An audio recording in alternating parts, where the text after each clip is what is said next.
Oh, it's okay, yeah, I forgot about that one. That's crazy. The other one, Myra, you were talking about too, That crazy going on, but. I can change that one back, I mean, but I'm pretty sure it's through this one, you know, that one you're talking about. I get what you're saying. Yeah. I just disagree. Okay. Miss Brennan, good morning. Good morning. How are you?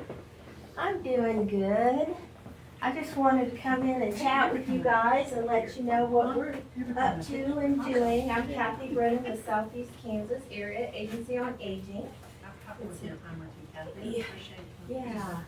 And I have a little handout that shows kind of a quick and dirty look at our stuff.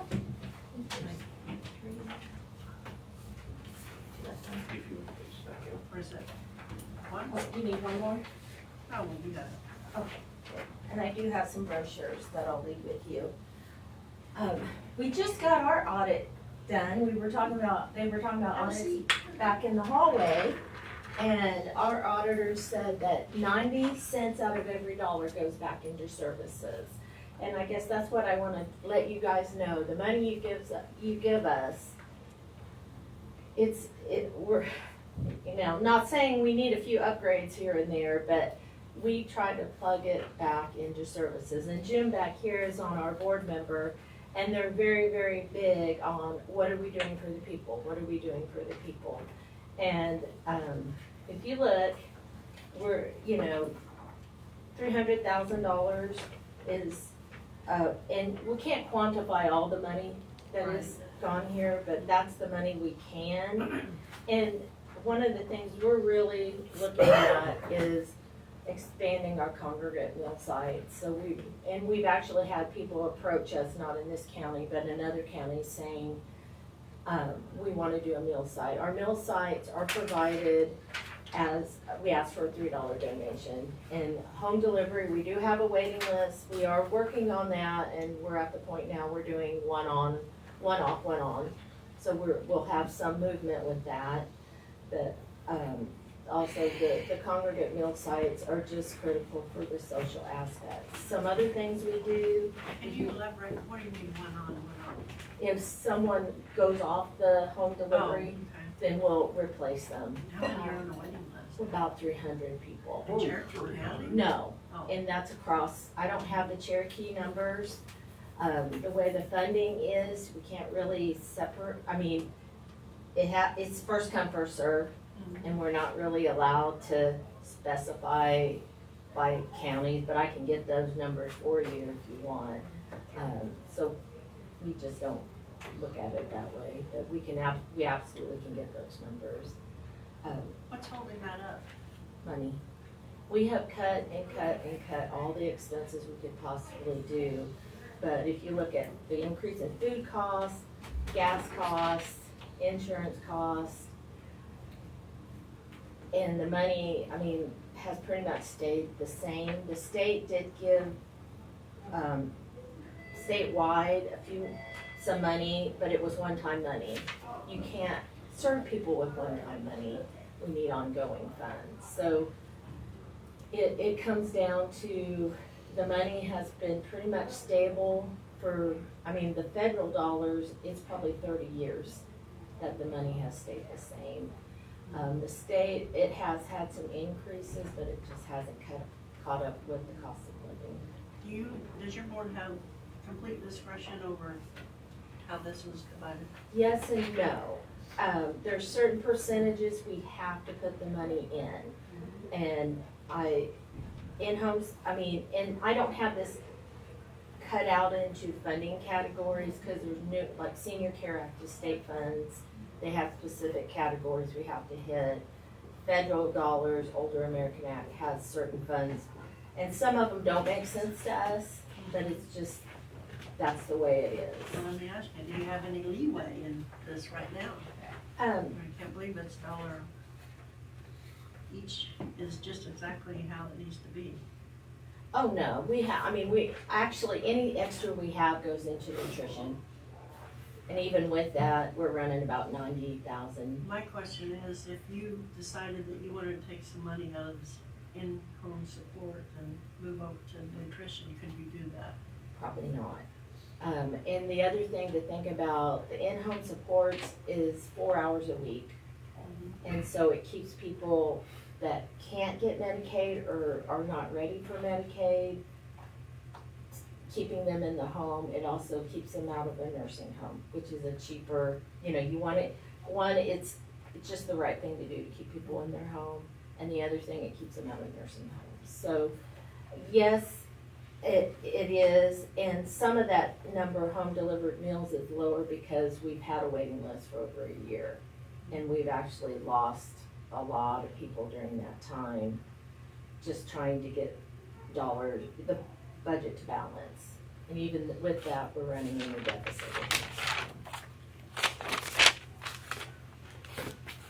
I guess the thing that bothers me about this, we've all seen some abuses in the in-home support.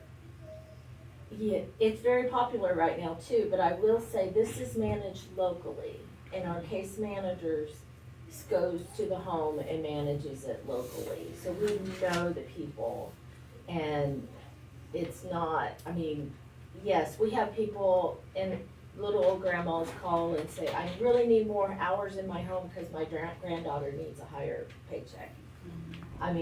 We really try to keep that from happening, and also with 4 hours a week, it's just not a lot of room for fraud. I'm not saying it doesn't happen. Yeah. I'm just saying we're pretty, when you're looking at the local level, you have a better job of catching some of those incidences.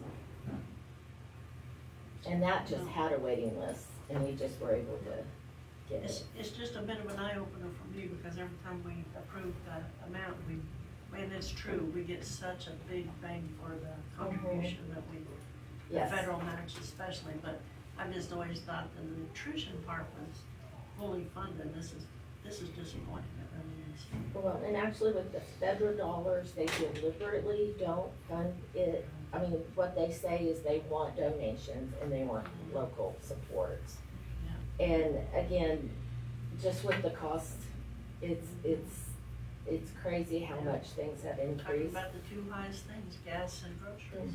And also, this program has always been subsidized with other funds that we have gotten. And I might sound a little bitter, but the state has taken funds that we received, grant funds we received, and sent them out of state for for-profit companies.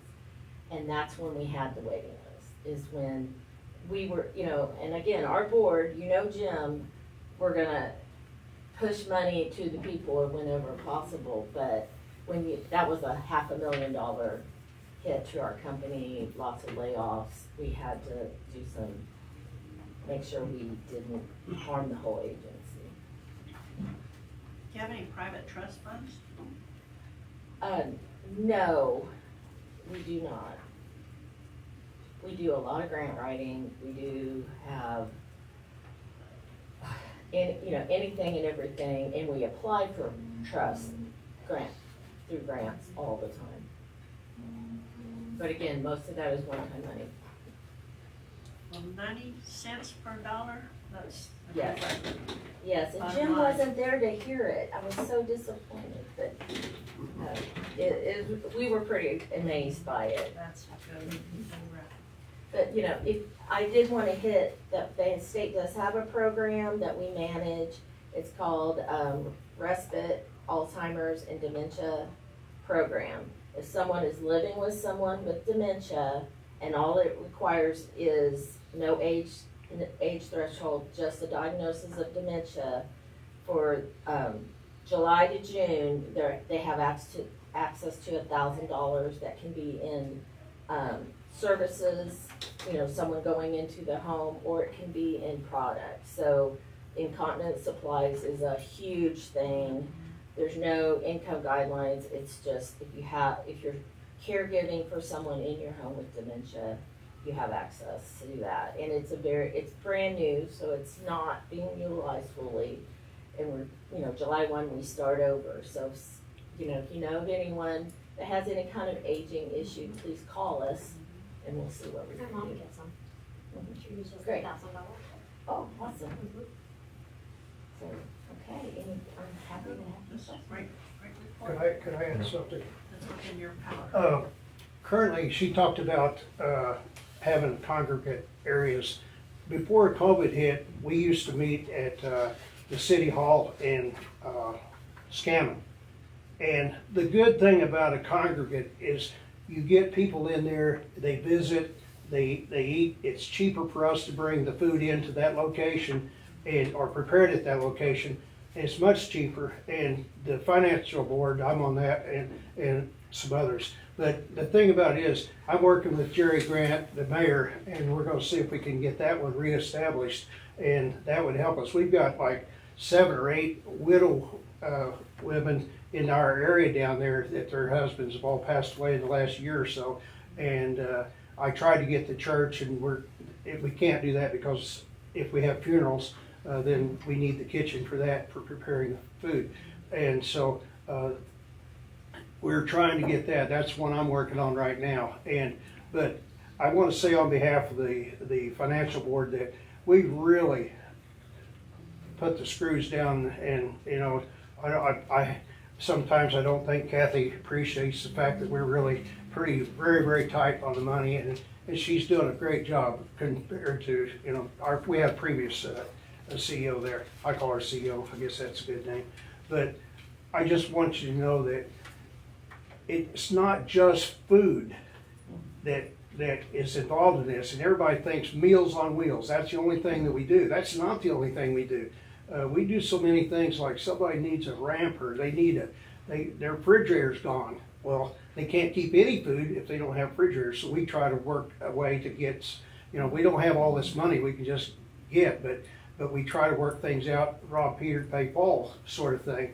And I think that Kathy and the other members of her staff have done a wonderful job. And I wouldn't want to be in her position, but I she's doing a good job as far as I'm concerned. As I represent Cherokee County, and I'm always asking what are we going to get for Cherokee County out of this? And I think that's what you sent me there for. So Yeah. that's what I do. Thank you, Thank Kathy. you very much. Thank you, Kevin. Good job. Can I'm I get gonna a copy of speak your? on, piggyback on what she said. Just because I go Let me get one to for Jim. all of the different state organizational meetings, and one of the things that they bring up is the Kansas Fights Hunger, okay? And so with that program, it is a huge program within the state, and if you'll notice in southeast Kansas, we are the food deserts of Kansas. And Cherokee County is the top food desert for that area as well. We have the highest rate of food insecurity for our individuals. And no matter how many times I've begged the state and tried to talk to them, and I've asked, what are they gonna do for Cherokee County? They skip over me and they go to somewhere else. And so, honestly, in my opinion, I think that it would be great if that's something that we have more individuals to reach out to those state programs and to try to implement some different advocacy for our county for that, because they will literally skip right over me. And a lot of people don't understand, we only have 2 grocery stores in Cherokee County for 20,000 people, okay? Now, you talk about Galena. Galena can go across the state line and they can go to Joplin. It's a hop and a skip, okay? It's not a big deal. And that's taxpayer dollars that are leaving our state and our county, and our towns, however you wanna put it. Then you have people that are in Baxter, they skip across that state line and they go to Miami because they have a great super center down there. We do not have anything like that here. People say, well, we have Dollar Generals. Well, again, Dollar Generals are great if you're not using WIC. If you have WIC, you cannot use your WIC benefits at a Dollar General store because they are not licensed or contracted with WIC to be able to use those benefits. So that is why it is so important in our area as to why we try to get different food, different resources within here to try to help individuals out. Because you have individuals that live in places like Scammon, West Mineral, Weir, small towns like that. If they're elderly or for whatever reason they cannot drive, for whatever reason, they have no access to food. And I mean, I see that every day when I am in West Mineral, when the only place that has food is literally the Eagles or the bait store. So if you have someone who is elderly and they're living there and they cannot live out of town if they have no family member to be able to go to somewhere to get them food. That's a problem. And I don't think people kind of really see that, how intense that is. You know, to add some, when we've had all these trucks that brought the food in at various times, I was helping deliver that food, you know, with the sheriff's department. We all got together and there was other volunteers, but when you go, I took a lot of food down to West Mineral, I took it to Scam, and I took it to various places. And you can't believe how much these people appreciate it. And, you know, I don't have that problem as far as being able to find food. I can get it if I just go to the store. But these people don't have the money, first place, and they don't have the ability to get there if they did have the money. And so it's a major crisis. Or the technology or knowledge to order it. Yeah, but she's absolutely right, but I mean, it's really, it's sad. It really just breaks your heart when you see people and they don't have food. And I mean, we're the greatest nation on earth and we still have people that need food. And it's just, it really bothers me a great deal. But thank you, that's all I can say. Thank you, Jim. Sure. Kathy? Okay. You ready? You're next up. Sorry, running a couple minutes behind. Morning. Good morning. How are you all? It's a pleasure to be back here. Thank you. Thank you.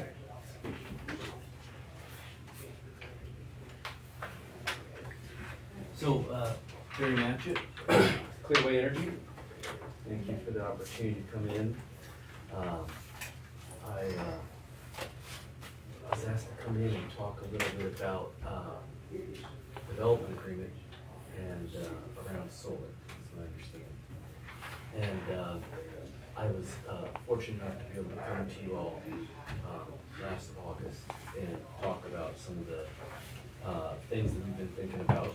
And I wanted to provide you with those documents again. So you have in front of you here 4 documents that constitute what we think would be a responsible way to develop an energy project here in Cherokee County. They include a development agreement, which details many of the parameters of development, a road use agreement, which details our responsibilities to ensure that the roads are maintained and improved upon completion of the project, a decommissioning agreement, which details our obligations to remove the project at the end of its life, and an associated contribution agreement to Cherokee County, because as we know, Kansas law exempts renewable energy projects from paying taxes for the first 10 years. And we find that to be a situation that should be remedied through a contribution agreement to the county. And so I don't want to talk about stuff if you remember it from previous briefings. I know you all have a lot on your plates, but I appreciate the opportunity to come in and maybe answer any questions you might have about where we were back in August. I will note that the project's economics since last August to today have improved. Energy demand continues to go up. Prices continue to go up in the electric sector. So building a new energy project here has given us the ability to sharpen our pencils and improve upon what we thought was the outer limit last August. What we can do now is substantially better. And we would like to talk to you about that a little bit and see if we can find a path forward here in this mix of sort of policy discussions you all are having around zoning and our aspirations to build a project. So I thank you for the opportunity to come in and answer any questions and just have a discussion. And I'd be happy to brief you on any discuss separately at any time. I specifically asked 4 questions a couple meetings ago, and I think this was kind of how we got here. Okay. Would you mind telling me what the questions are? The that are first top of mind? question I asked was where you guys got your 24%, this board increased the taxes from 23 to 26. I think I figured out kinda how you done your math, which was off the mill levy. I think you put that in the letter. The problem I have with that is, if you actually go back and look at the total expenditure for the county, since 21, this board has raised the taxes 6.76%. So if you look at, I mean, it's like, doing a study, we can come up with all kinds of numbers, depends on how we skew those numbers, how we do our math, and we can come up with all kinds of different things. But the facts are the facts. And to be honest with you and blunt, I am sick and tired of getting bashed on Facebook, mailers, and everything else with a bunch of misinformation. Period. I hear you. Your survey, hell, I mean, I've talked to a bunch of people. They've never taken a survey. Right, exactly. So how are you coming up with all these numbers? Other than just fire department? Well, they're not. Just like the emails that we got, hundreds of emails supposedly on citizens' behalf, that you guys printed and sent to this board, and it wasn't on the citizens that didn't send those. I don't know, but I can talk to the first two parts. So on the question, you're correct. The mill levy went up 24%. You guys had to go and above the revenue neutral amount. And that's what the information that's in the public speaks to. That is a fact. You are correct, that is a fact. And so, But when you that look is at the what actual budget information is. numbers, the dollars did not go up 24%. You're going off a mill rate, Correct, you can go up 24%. on the mill rate, but the dollars didn't. So we can both, I guess, have a fact that's the same. You got a fact that on your mill rate, yes, So to your but on question, dollars, no. okay, so Commissioner, I think what I heard you say is that you're upset about people reaching out to you about the tax increase. I understand that. If I were in your position, I would be frustrated by that as well. But I'm not involved in voting for taxes. Okay? So that's where that is. I'm not involved in voting for taxes. I don't sit on the commission. Right. So the fact that the public is upset about it is probably pretty predictable. That's not something that I think is my responsibility. If the public is upset about taxes going up, then the public is upset about taxes going up. They were upset because you put 24%. And the But way that that people number is perceived incorrect. that was that the dollars went up 24%. Right. But the 24% is in fact correct. And If you look look at the information look at that's a out there, mill number. that is detailed in the information that's out there. Whether that's in Facebook, or whether it's on direct mail. To your question about the survey, as you know, surveys do not look and do not attempt to contact every person in a county, in a state, in a nation. You achieve a sample of voters. The survey that was done by what is essentially the top Republican pollster in the state of Kansas. You can look at the survey sample and you can see that it directly matches the vote totals of the last 3 elections. So it is an oversample on Republican voters, on independent voters. That is how that survey was conducted. So yeah, the sample size is 300 because that's what you need to get to have a survey that is defendable. That is the basic way to go about doing a survey. It is not a vote of the public. Even in voting, if you have half the people vote, that's a fairly large turnout. Maybe in a presidential year, you get 65 or 70% of people to vote.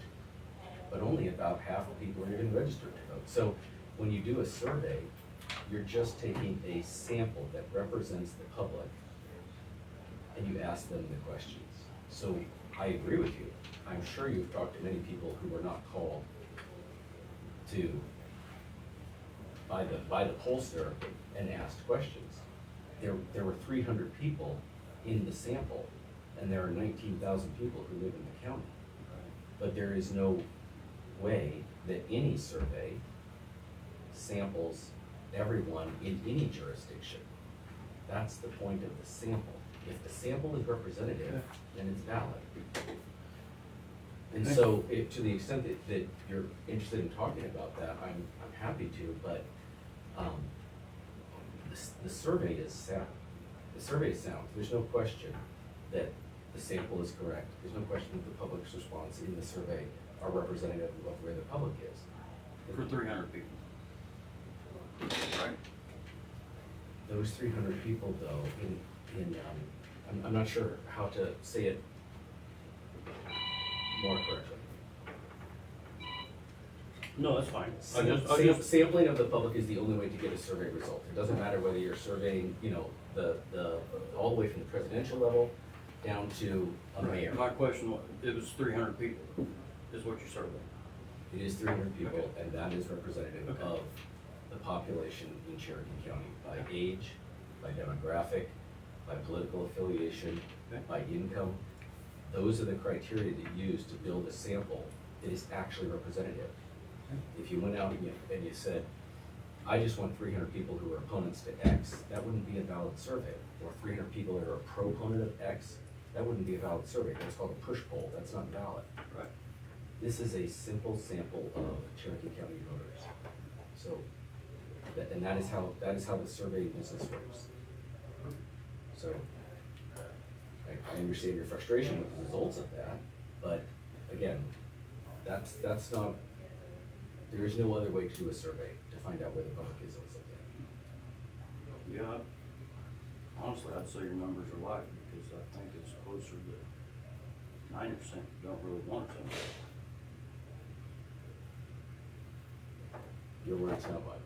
Hmm? But they'd rather have zoning than solar. That's not what the sample said. That's not what the survey found. How many people has Confluence reached out to for the comprehensive plan? I don't know what the guy's confidence. Oh, okay.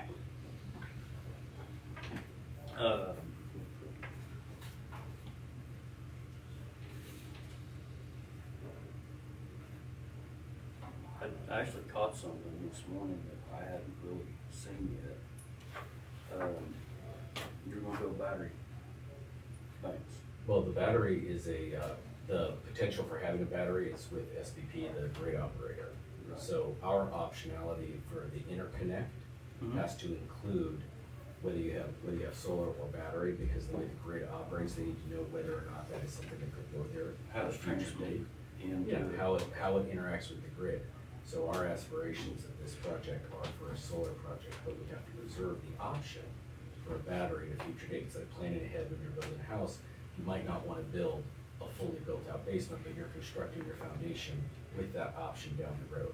So that could be something down the road, but our aspirations are to build this project as a solar project, full stop. If that changes, we would need to come back and talk to you.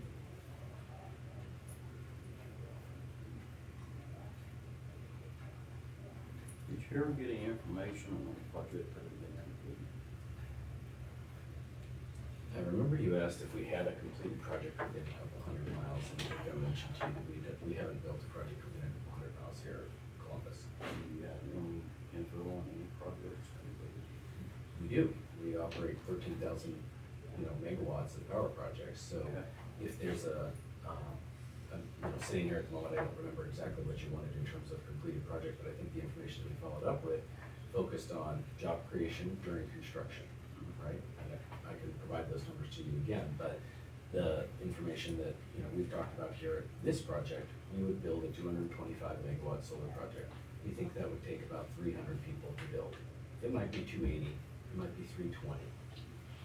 But in our experience, that size project requires about 300 people during construction. It tends to employ 5 to 6 people in the long term. The construction period tends to be about 18 months. It could be as long as 24, it might be as short as 15. 225 Megawatts. megawatts. Yes. Because I don't do electric, I'm sorry. No problem. How many acres does that require? It's gonna be about 1,000, maybe 1,100 under the panels. The fence line is that, so when we lease land, we overlease. We will lease a whole parcel, so if you have a whole parcel, and this part, and this part's in timber, this is the road, you're gonna have a setback from the road, you're not gonna saw down the trees, let's say this is north, going this way. So you're gonna line up your panels going this way, so they face south, Right. like that, right? And let's say, in this example, let's say you got a little creek coming through here. So you're no longer now building this part up against the waterway, right? Prohibited from doing that. So this might have started out as a 640 acres.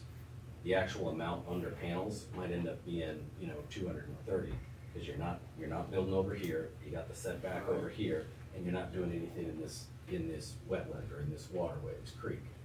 So so on the county record, it'll show 640 is under lease, under panel, 230, right? So that's why we at the outset, it sounds like a big number. The actual amount that's got panels above it is usually somewhere between a quarter and a half of the total leased land. It varies by land, it varies by topography, it varies by the geologic and by the natural conditions on that land.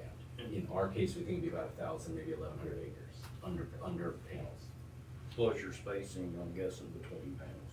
Is that correct? Well, between yeah, exactly. So Right. in here, this distance ranges it's usually between 14 and 20 feet, so. Right. Okay. Right, so that you can move a truck through there to do a panel replacement if there's a faulty panel after construction. And operate during the operation period. So yes, there's spacing between the panels.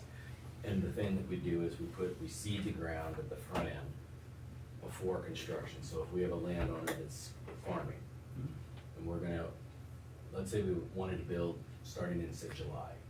In February, we'd probably put down oats, something that would get some kind of root in place, because they're not gonna farm that land that year, but we don't want them to lose any topsoil, so we put down like a quick growing, fast root type plant that then in July, to go out and do some very light grading. We try not to spend a lot of time grading because, one, you don't want to remove topsoil, and two, it's less expensive if you found land that's flatter. If it needs some grading, then we do that work.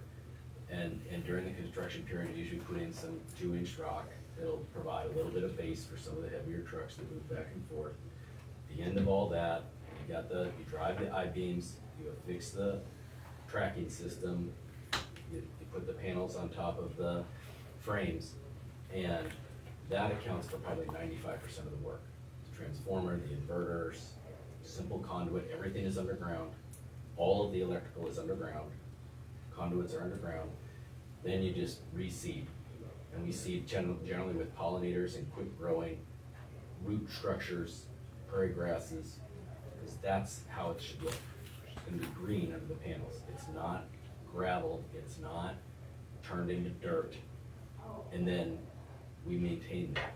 Sometimes we maintain it with sheep. They do the maintenance of the vegetative maintenance. Sometimes, depending on the project, we have guys out there mowing it. But you can do it, and you can do a combo. But during the period that the plant is in operation, you've got some panels. You generally set at about 6 feet at the pivot point. When they're at their highest point, they're usually about 10 feet and 4 feet because they're not a 6-foot panel, right? They're facing the sun like this, and they just kind of go back and forth like that. So, and again, they're bifacial panels, means some of the sun filters through, most of it's collected, but those photons that make it through, they hit the ground, they bounce back up. They actually have solar collectors on the backside. The benefit is that it generates about 5% more electricity than it would, with a panel 7 years ago would have. And that the ground, more importantly, is still receiving, I was gonna say photons, but that is technically the word. That photosynthesis can still occur, sunlight's still happening, and therefore you can grow stuff under there. And then the other thing on this example here, and this is an important component of a development agreement, is all along the road, we put in a vegetative screen. Right? That vegetative screen creates a visual barrier between neighbors, between the road and the project. And a vegetative screen is just a fancy way of saying we're putting up an 8-foot fence, usually a 4x4 square, and then you're growing stuff that'll create a dense foliage wall. Some of that is probably tall grass. In prairie land, that's often a better choice because of the winter coverage than an elm tree. But you're probably putting up a variety. What we do is we work with the county to ascertain what the visual preference is, and then you figure out the right combination of flora, right? So some of it is bush, some of it is small trees, some of it is prairie grass. And you try to create a visual barrier. That is, the generic term for that is vegetative screening. In the development agreement, we obligate ourselves to put in a vegetative screen for the entire project. So anything that's facing anybody gets vegetative screen. So that's something that, tries to address neighbors' concerns. I'll make a point, What that is this is, your- this do is you have less than any- 1% of Cherokee land that's going to be for this project. So, just, we'll get you exact numbers, but it's less than 1%. Do you have any, and clear what you guys, do you have any solar panels, farms here in Kansas? So our closest one, we won in North Texas. In Kansas, state of Kansas. I know, I'm trying to think of the closest. No, so the short answer is no. We do not have a project operating in the state of Kansas right now. You have any in Missouri? Yeah, we're building one up in Bates County. So that's, 2 counties, three counties north of here, just on the other side of the line. You know where the Lacine coal plant is? Does anybody have any solar on state of Kansas right now? Oh, yes, sir. There's, Kansas is actually, I think, the 4th largest producer of renewable electricity between wind and solar. So there's actually it's a big driver to the Kansas economy is having. What counties are they in, I'll get you a list. Chinook just opened one up for Evergy. They just had a ribbon cutting last week. Yeah. So, Evergy? Evergy did, and Yeah, I've Chinook. got neighbors that work for Evergy, and that's the biggest mistake they ever inherited. The solar Say farm. it's in Chanute? Yeah, they just had a ribbon cutting. So one thing about that, I'd be interested to know why they thought it was a mistake, and I say that only because in our experience with Evergy, we deal with Evergy an awful lot. The only way that a project gets a contract is if it's the lowest cost option, right? So one of the dynamics in the energy sector is we've got these options that are old and more expensive, and you got the newer stuff that has its own limitations, but it is more affordable, right? So, and we've never represented, it would be ridiculous to assert that a solar project is generating electricity at night. Everybody knows that. So you don't plan for that, right? Solar fits into the grid as a component to a grid that's got gas in it, it's got coal in it, it's got nuclear in it, it's got wind in it, and increasingly it has batteries in it, right? Each one of those types of generation has a specific attribute and benefit to the grid. Solar is but one of those. It happens to be the least cost, and it also happens to be the one that is always producing on the hottest days. Always. Even on a cloudy day. If there was a solar panel out here, it would still be producing even though there are clouds, because the photons move through the clouds. It wouldn't be producing at 100%, but we'd be getting 50–60% output even right now. So it is a challenge for the utility to build the best grid possible, particularly at a time when demand is going up and therefore costs are going up. We are short supply, right? We're short supply, which is why we want to build the project. And it also means that we have more ability to contribute to the county as a new significant taxpayer we take nothing from the county. We take no, we're not seeking a subsidy. We take no police service, we take no fire, we take no water, we're not sending children to the schools, right? We're coming in and acting as essentially it is a power plant. It would be a huge taxpayer in the county. So we'd like to find a path forward on that. Why you come to the most populated area in the state of Kansas, eastern Kansas. You got western Kansas, you got acres of nothing. Yeah. No, What's the reason for that? It's a fabulous question. There's not a lot of transmission out there. You're exactly right. In a perfect world, we would, in the United States, Arizona would be covered in Nevada, solar panels, Utah. Nevada, and we would have transmission lines radiating across the United States. And in the middle of the country, from North Dakota all the way down to the Mexican border, we'd have wind turbines. in western Kansas, western Nebraska, all of the Dakotas, western Oklahoma, western Texas, and we'd have transmission lines radiating out to the east and the west. And every day we'd get like 75, I mean, they've done the math on this, you get 75, 80% of the power that you would need from the United States every single day. The bottleneck is the transmission. The reason we wanna come here is because you do have transmission. It's a de minimis, it's a light footprint, it's 1,000 acres. You have a lot of population too. There's good population, but it's not as much population that's driving this problem. The problem that we have with a massive amount of new demand anywhere in the grid is that we didn't plan for it on the supply side, right? We didn't plan for it because we just lived through 25 years of completely flat demand. The United States, across the board, every part of the country with the exception of Texas has had flat demand for 25 years. And then in the last 3 years, we've seen this just hockey stick. The demand is just going up like this, 10%, 12% demand growth. To build a project in the energy space, it doesn't matter what you're building. It takes like 5 years, right? The reason, again, one of the reasons that solar is so beneficial is that it is the fastest to market. We can get a solar project built in 18 months, right? If you wanna build a new nuclear plant, you're looking at 10 years. If you wanna build a new gas plant, you're looking at 5 years just to get a turbine. You can do all the engineering. You can get your concrete pad out there, you can get your sub built, but you cannot get a turbine till 2031, right? So if you wanna do gas, wind is complicated. Federal government's not supporting wind at all right now, so wind is on pause. Coal is completely uneconomic, so nobody's gonna build a coal plant.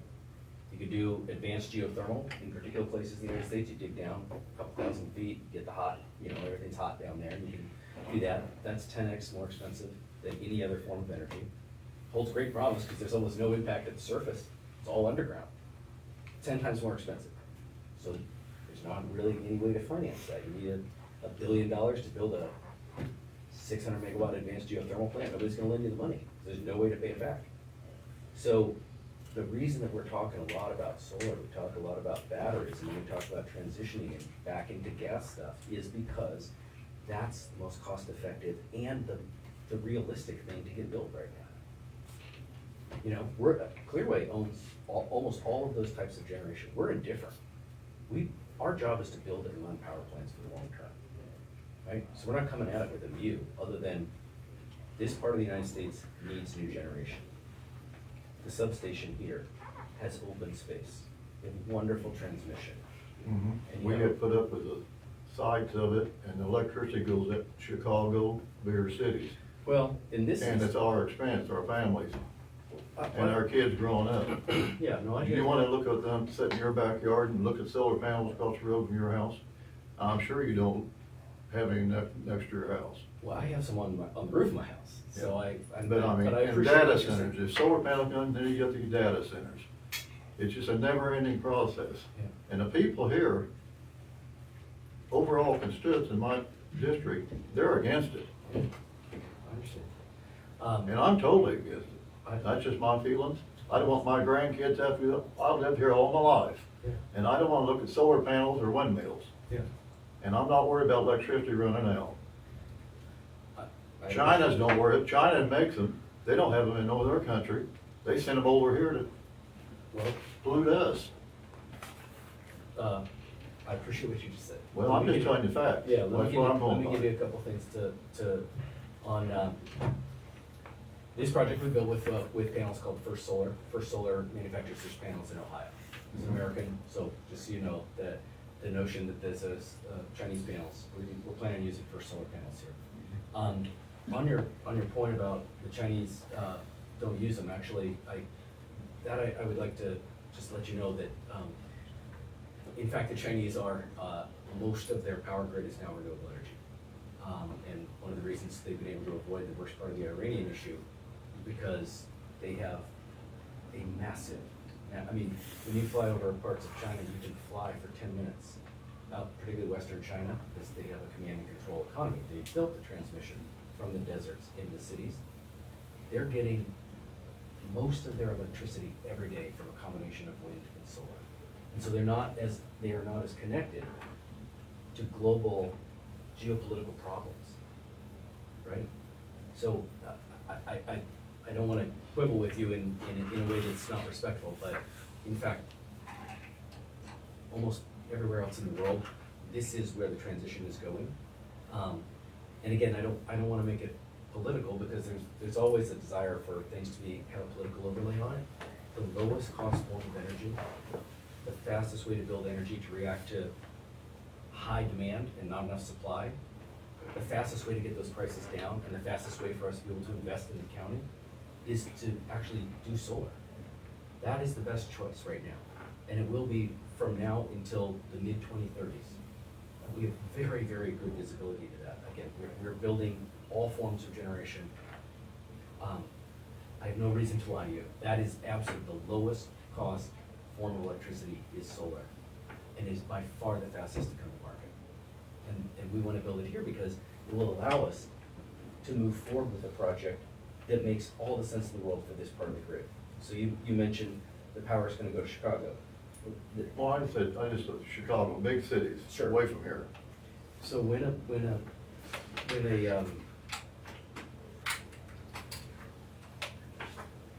just need a new piece of wet paper. So when a power plant gets built, so here's a new power plant, and here are the homes, right?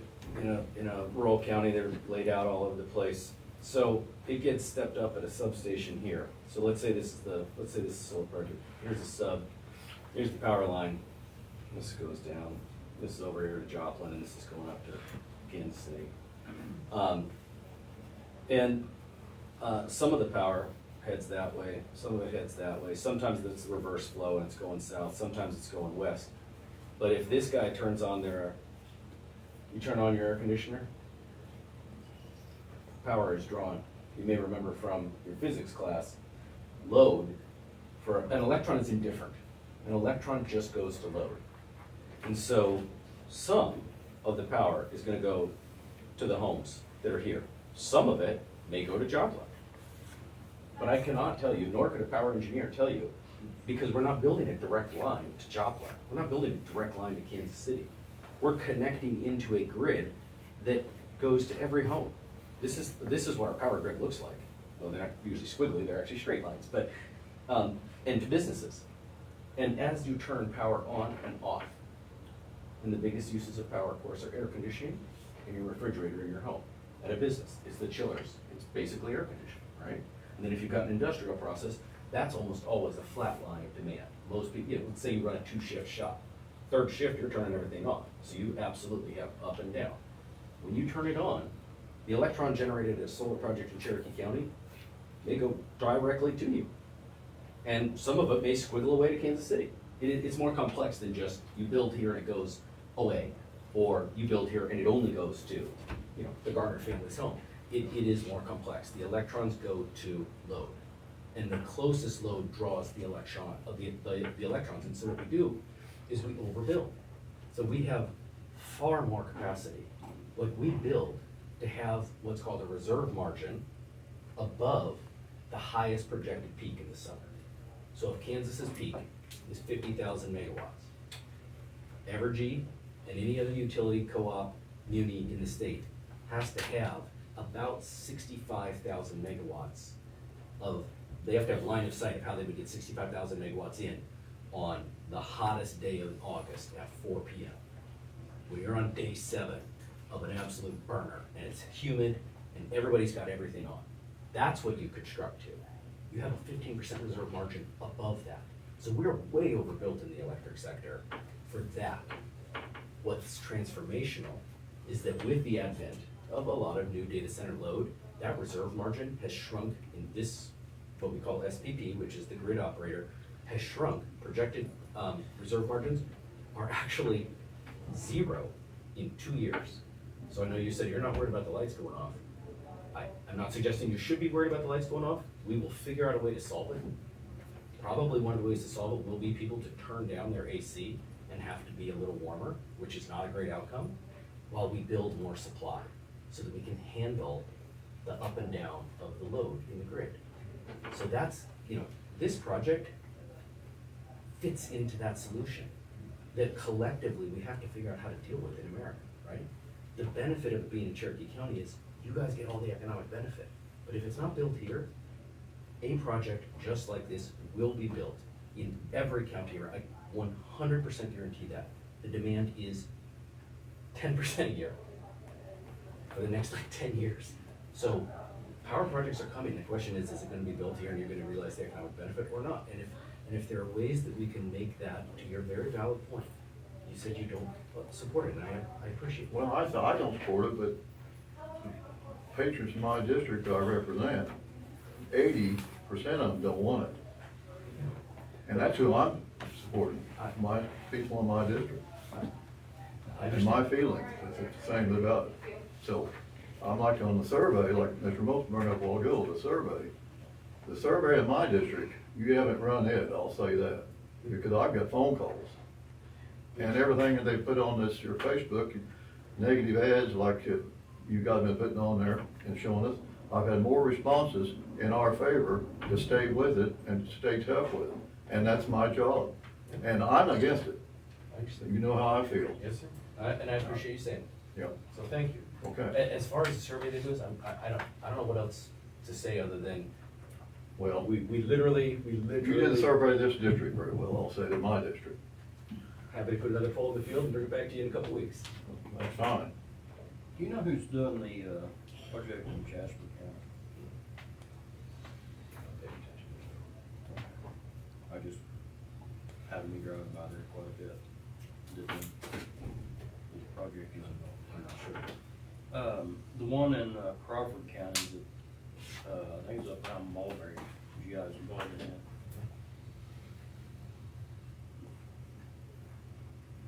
Must be a lot of solar builders. There are. Yes, it's a very competitive environment. It's another reason that it is the lowest cost, because my company probably has 100 competitors. So when a utility asks for new power in response to their known future demand, we all cut each other's throat on price. It's very, very competitive. And so that accrues to customers' benefit. So, to build your project that you're proposing, Yes, have you got all the land lease that you need? I think we do. If people are interested in leasing land to us, we would always look at it. But if somebody in your district wanted to lease land for a project that's proposed all the way down here, it's gonna end up being a no, right? You want land that's somewhat near to each other, but we feel pretty good about the footprint on this project. I'll put it like that. But again, if somebody said, we would like to be considered and they're fairly proximate, we would absolutely have a conversation with them. I was asked by a constituent yesterday if we were still actively leasing or not, I said, I don't. The trick here, when you build a solar project, where we're constrained is we have to essentially make a reservation with the grid operator, as this SPP, at the substation. This substation, the application that we put in is for 225 megawatts.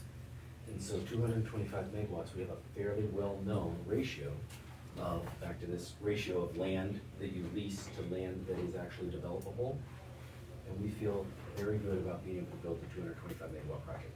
If somebody came to us and said, we'd like to lease you 1,000 acres, would we suddenly be able to go to SPP and say we'd like to build a 250 megawatt project? The answer to that is actually no. The application with SPP is at 225. And getting it increased is difficult. Yeah. Yes. Yes. Cause they probably got, I don't know, so many, 225 that they've got planned throughout the nation per se. It's down through Oklahoma and up right along the county, along the state line, all the way up through Nebraska. Anybody that can connect in there, and there's one or two proposed in every single county. So is that something, I mean, you talk about like the Midwest, let's just call it the Midwest. Yes. Is that, lack of better terms, a hot spot for this type It's of all hot. project? I don't mean to be glib, but it's all hot right now, and you know, Texas is actually, Texas has completely unrealistic, aspirations. The amount of projected demand in Texas that came out a month ago It was 4 times larger than the existing Texas grid, which is the largest grid in the United States. Okay, so there's a lot going on down in Texas. Within SPP, which runs from Oklahoma, touches Nevada, comes across not Nevada, New Mexico, comes up, basically terminating up in Nebraska. Half of Missouri, half of Kansas, that kind of thing. You end up with roughly a doubling of demand projected over the next 10 years. So the system's operating at 100,000, I think they'll need 200,000 megawatts, 100 gigawatts, 200 gigawatts. That's a very, very hot spot. In your industry, if you're like, in the next 10 years, it's gonna double in size, you go, well, that is a big challenge. That's 10% a year. When you look to the southeast, it's just off the charts. The north, the east, every part of the country, the west, every part of the country is looking at basically that same demand profile. And part of it is, you know, Mr. Garner, you mentioned the data centers. That is a driver, right? So we've got this challenge where you've got the Chinese that want to build artificial intelligence. We want to build artificial intelligence so that they aren't controlling this powerful tool. And the artificial intelligence is going to require data centers to do whatever the math is. So I'm not a computer guy. But I'm smart enough to read the paper. I know generically what's going on. So the data centers are driving demand because the key driver when you build a data center is the electricity to run the computers. So one of the reasons the Trump administration has said to the data center people that you have to bring your own power is that the first generation of data center people came out and they said, well, we'll just tap into the grid, we'll just use the excess power, right? You drop in a 1,000 megawatt data center, that's like 50,000 homes worth of power, right? So that only worked for a little while. So he called everybody in. All the biggest companies in America said, hey, you want to build a data center, you have to sign this pledge that you're going to bring your own power. So that's one way that the federal government is trying to force a federal solution to what is a federal problem. So if somebody wants to build a data center, they now have to bring their own power, which means they have to call a company like us, any of my competitors, any of our competitors, and they have to say, I would like to build 1,000 megawatt of demand, a 1 gigawatt data center. You have a proposal, let's say we're talking in Indiana, you have a proposal for 2 500 megawatt solar projects. Can we have a conversation about contracting that so that when I build my data center, I'm not causing everybody else's rates to go up. I brought my power. I'm demanding more from the system, but I'm putting that much power into the system. That's what the president got out of all those guys. So now you build a data center, you have to bring your own power. That's a pretty good start to finding out a way to ensure that customers don't pay too much as new demand comes online, right? And the third party in that relationship between the people that produce the power, the people that use the power, are the utilities. And the utilities, co-ops, munis across America, I think we're overjoyed to see the president push that agenda, because it means that you're not going to have somebody come in and just suck out of the system. They have to contribute to the system in an equal way, right? Now, in this here, at our project, we're not paired up with a data center. There's not, you mentioned a data center. I'm not aware of a data center being built in Cherokee County. Well, I hope not. But I mean, they're popping up everywhere. Well, yes, and I'm just Now, passing like along to you. solar, I don't. It just feeds off each other, it seems like. So I'm just mentioning, I'm not aware of one plan for Cherokee County. Yeah. But Commissioner Moats, to your question, that's how the president has asked us as an industry to address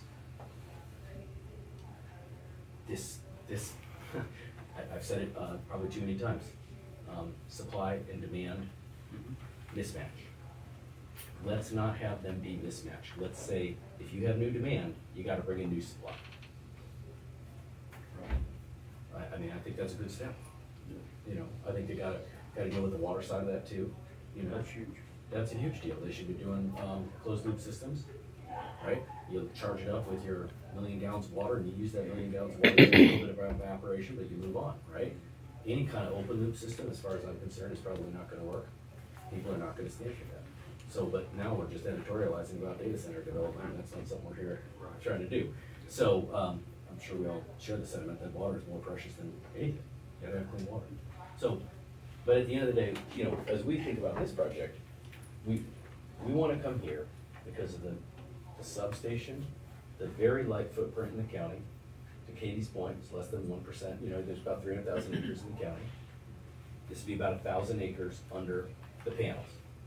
Yes, we leased more land, I think we've leased about 4,000, but our estimate, when we size this, it might get up to 1,200 acres under the panels, depending on, again, the undulations of land, you find a place that you thought was buildable, ends up not being buildable. Right. But that's how we're thinking about it, it's a light touch on the land, and it's a really, really nice economic benefit for the county. I can tell you, I wanna mention that in the contribution agreement that I brought you back in August, you can see it, it's on the second page in the contribution agreement. We talked about a pre-development contribution to the county, right, which is just, we recognize the woman that was here immediately before, talked about how we have people who are hungry. We'd like to make a contribution to the county on the front end, and then an annual contribution. Back to this point where Kansas law doesn't, it exempts renewable projects, set aside whether or not any of us like that or not, that is the state law. And so if you want to contribute to a county as a renewable energy project in the state of Kansas, you have an obligation morally to find some contribution agreement, amount that works. And I can tell you what we presented back in August, as a starting point. Hi, Darren. We can certainly double the amount that's on the piece of paper in front of us. That would help a lot with everything in the county for just new revenue. Again, I want to emphasize, we're not taking any county services. We cover the cost of roads, we cover the cost of anything associated with, look, we're not seeking anything from the county. And so we're hopeful that that can be a starting point for a discussion about how we can be a good corporate citizen if we were to build this project.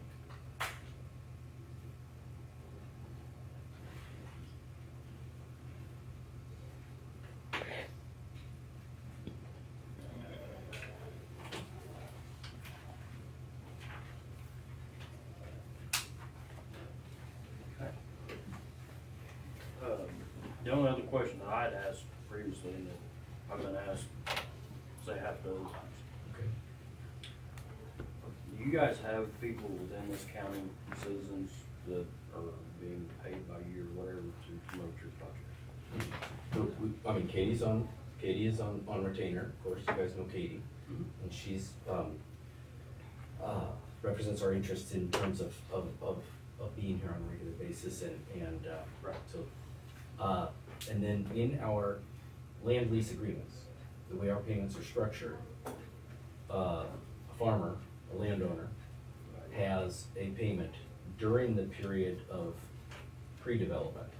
It is a low payment, it's a holding payment. Right. And then when the project is built and is producing power, then that payment to them for the land lease tends to go up somewhere between 7 and 10x, right? So that's the only money we have going out the door. So we're not paying anybody to promote or weigh in on anything. So like a good faith payment to the landowners. Does that make sense? Lack of better Well, I terms. mean, it's an obligation on their part to stay in the lease and an obligation on our part to stay in the lease, and it's just a minimalist Absolutely. payment to cover the That's what- period of pre-development, yeah. But they continue to farm the land. Absolutely. Yeah, or if they're grazing, they can just, but it's just part of, you know, if you've got a 5-year period in advance of expected energy generation, you do get paid during that period, but it's a relatively de minimis amount. So, but you continue to use the land as you see fit. Actually, I should mention, in the construction period, there's a bump up in pay. And then during the generation period, so it's actually 3 tiers. So there's a pre-construction payment period that's de minimis, construction period, which is somewhat more to compensate for lost revenue if you were grazing, you know, you've got people out there building a solar project. And then finally, the energy generation period, which runs for 30 or 35 years, which is, again, 7 to 10 times more than the payments that are at the outset. That, I'm sure intuitively makes sense. Asking, you probably know way more about it than I do, but I heard some scuttle about Kansas wanting to extend that 10-year to like a 20-year tax abatement, something like that. I don't know about that. If I were a betting man, I would say it's not gonna. And the reason is that. But it's been proposed. Is that, I'm telling you, I I don't don't- know, I've I heard don't very little. know. I don't, if it was proposed, it didn't go anywhere in the State House. The action in the State House this year tended to focus on ways to repeal the 10-year exemption, the ones that had real legs, political. There was also various state actions proposed that would double or triple the taxation amounts on renewable projects specifically. They were proposed out of the Senate. I don't think the House, I don't even think they made it out of the Senate to even be considered in the House. Directionally, the winds in the Capitol are not in support of policy of energy policy. I would say generically, they are not in support of energy policies that most people in the energy industry would feel are good policies. The utilities have had a number of things proposed against them that they've been upset about and opposed. Independent power producers, long-term owner operators like us, have seen a number of bills proposed that would be adverse and have opposed those. This session, no bill of any significance on energy policy passed the State House. I don't know what's gonna happen in 27, 28, 29, 30. I mean, at any time, they could change tax policy. It would probably accrue to the county's benefit, but it would be the kind of thing that the counties would need to be very thoughtful and careful about. Because in my experience, most state houses, when they start to deal with tax policy, where counties get most of the benefit of something, they tend to pull that up to the state, right? They tend to remove county autonomy rather than remand power back down, particularly as it relates to money. Unfunded mandates, we call them. There's that. Or if you were getting $1 million a year, they try to figure out a way to get that $1 million going up more. And then maybe they send it back down at 200,000. The other 800 goes somewhere else.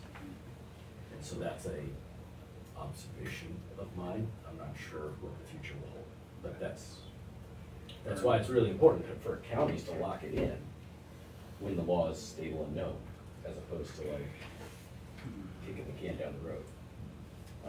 Again, I'm editorializing, but that's Right. it's in the county's interest to lock it in. So, do you have any current projects going on, building, per se? In across the country? Yeah, anyway. Yeah, we have, and I can get you a full list, but I don't know, right now we probably have Do 7 you have- projects being built right now. Do you have something that is like you completed recently that's relatively to this size? Yes. So the one in North Texas that I mentioned, it's about a 4-hour drive, maybe 3.5-hour drive, depending on how fast you drive. And it's 300 megawatt solar project. We call it Pine Forest. I'll get you the coordinates, and anybody's welcome. If you want to come down and visit, you'd be welcome to. We set you up with the plant manager. You can talk to any of the staff, walk around, see the whole thing. We're always welcoming of county commissioners to come down and see any of our projects. But that one, I think, is physically the closest to here. And it's completed, Yeah. recently? Yeah, ribbon cutting was 4 months ago. Do you know, can you give me, so there's lots of talks about how much money this thing's gonna generate. Yeah. So a lot of it depends on how much money it costs to build. So you got a project, say 3 or 4 hours away that you just completed, so you Yeah. should know about what that project costs. Yes. Then we could start plugging numbers in and seeing, instead of going off surveys, Yeah. studies, actual have hard numbers.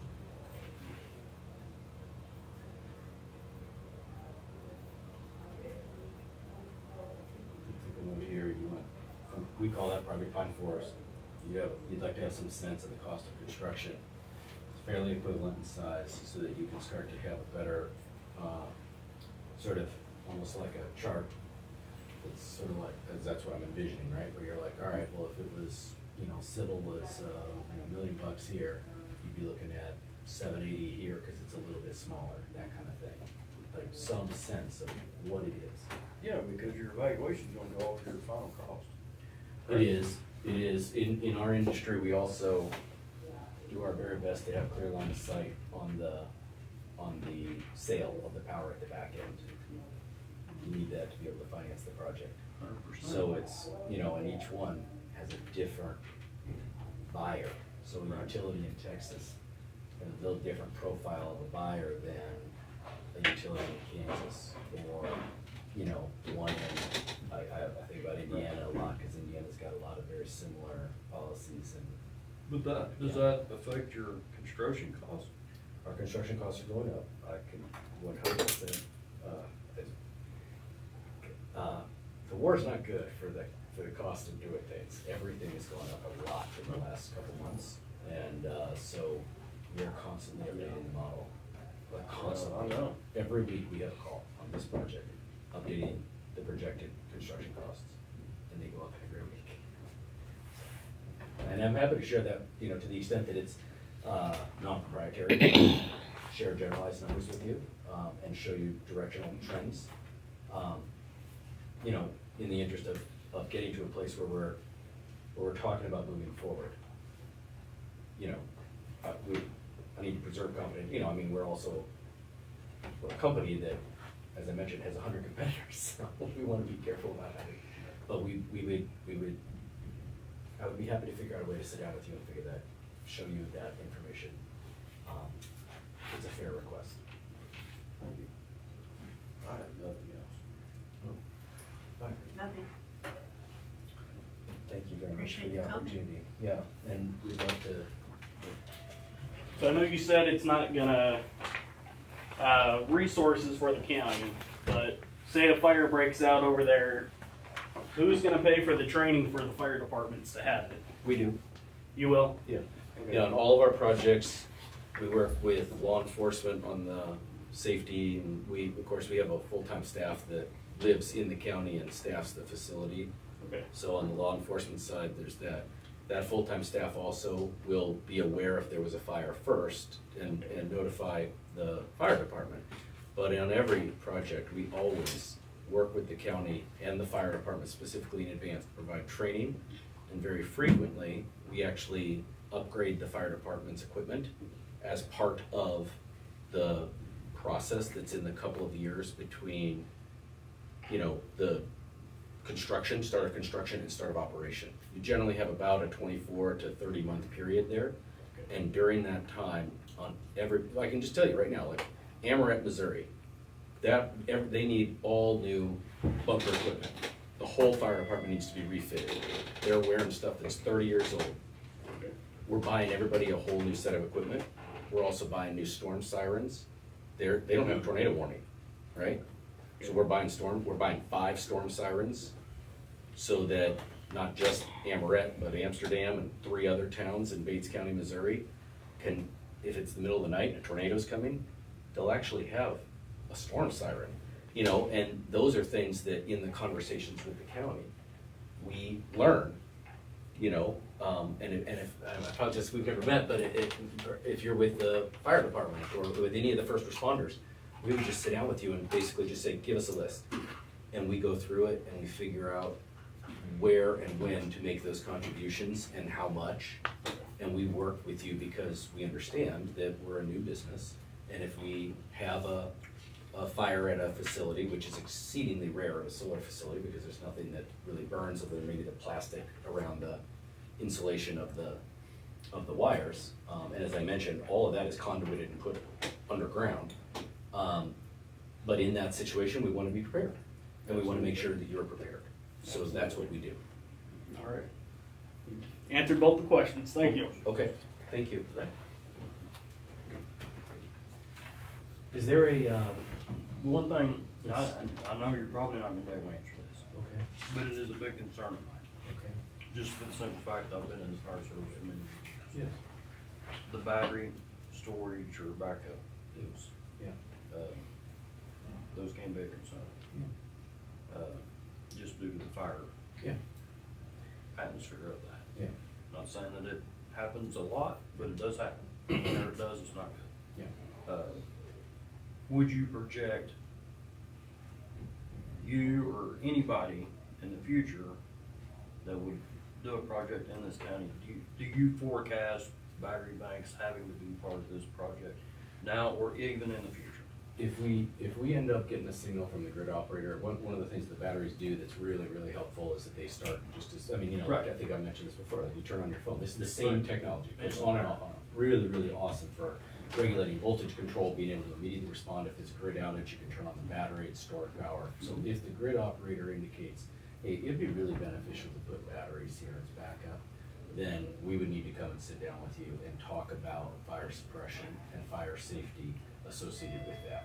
There's no question about that. You know, basically the batteries now, they're in what look a lot like a shipping container. They're very modular, so like the size of your computer here will be like one group of batteries, and you slide them in, and then they operate. And you know, earlier iterations of standalone batteries were stacked.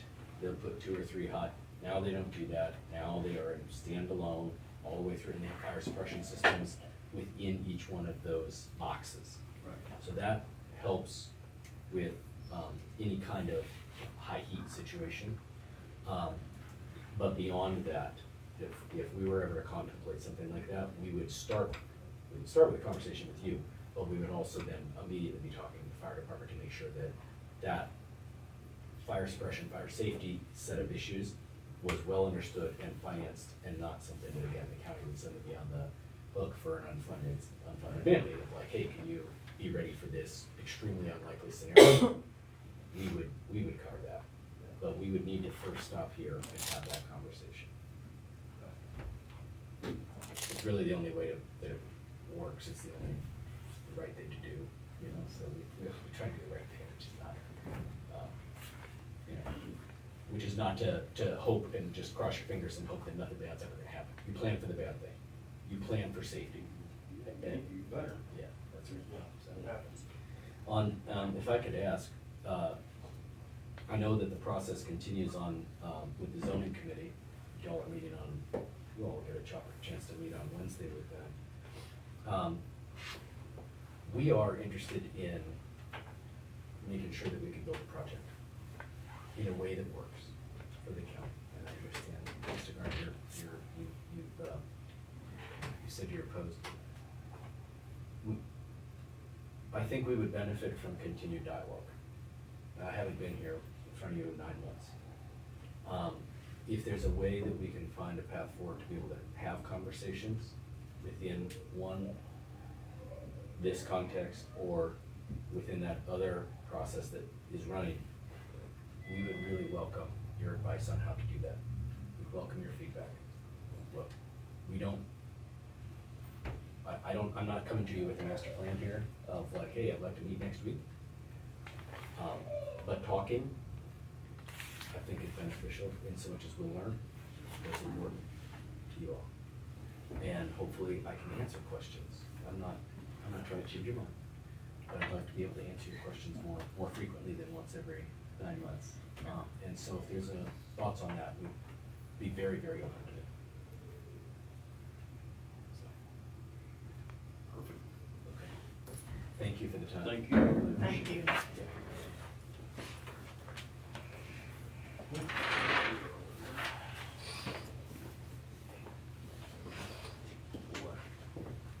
Sorry. Wow. That's okay. We're running behind.